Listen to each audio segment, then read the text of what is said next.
একজন মানুষ হিসেবে নিজেকে গড়ে তোলার জন্য কোন কোন আদর্শ তোমার কাছে গ্যাপ আছে ওগুলো লিখবা।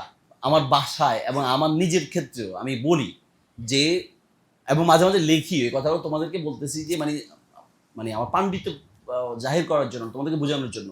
এক পাশে যে আমার এই দোষগুলো আছে, এবং আমি আমার সহধর্মিনী বলো বা আমার সাথে যারা তাদেরকে মাঝে মাঝে জিজ্ঞেস করি যে আমার কি কি ভুল আছে বলো, লিখে নিই যে আমার এই আজকে এই শব্দটা ভুল হয়েছে, এই কথাটা আমার ভুল হয়েছে, ঠিক আছে, আমার কি কি ভুল আছে আমি লিখবো। আমার পাশাপাশি আমার বন্ধুকে জিজ্ঞেস করব যে আমার মধ্যে আর কোন কোন দোষগুলো তোমার কাছে খারাপ লাগে, লিখবা। একটা একটা করে ঠিক করবা যে ঠিক আছে আমি তুই করে বলি তো এই তুই শব্দটা বলবো না, ঠিক আছে।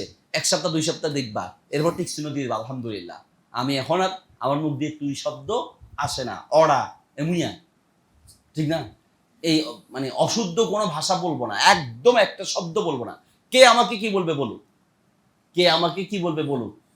এইরকম যদি তুমি মানে ছেঁচড়া মার্কা না হও যে কে কি বলবে এইসব তাকানোর সুযোগ নেই, আমি আমাকে দেখবো, সবাই তোমার পিছনে আসবে ইনশাল্লাহ, যদি তুমি তোমাকে গড়ে তুলতে পারো। বুঝতে পেরেছ? মনে থাকবে ইনশাল্লাহ।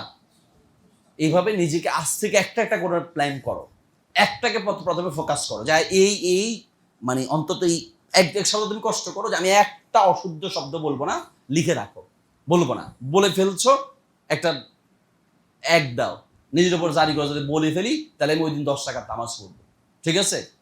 তারপরে যে একটু কষ্ট করো, 10 টাকার নামাজ পড়ো, তখন কি হবে যে বলে ফেলছি সরি ভুল হয়ে গেছে, এরপর আবার ট্রাই করো। এইভাবে 1 সপ্তাহ 2 সপ্তাহ ট্রাই করো, তোমার মুখ দিয়ে আর অশুদ্ধ শব্দ আসবে না, কাউকে গালি দেওয়া, বকা দেওয়া, ধমক দেওয়া, হ্যাঁ, এগুলো আসবে না।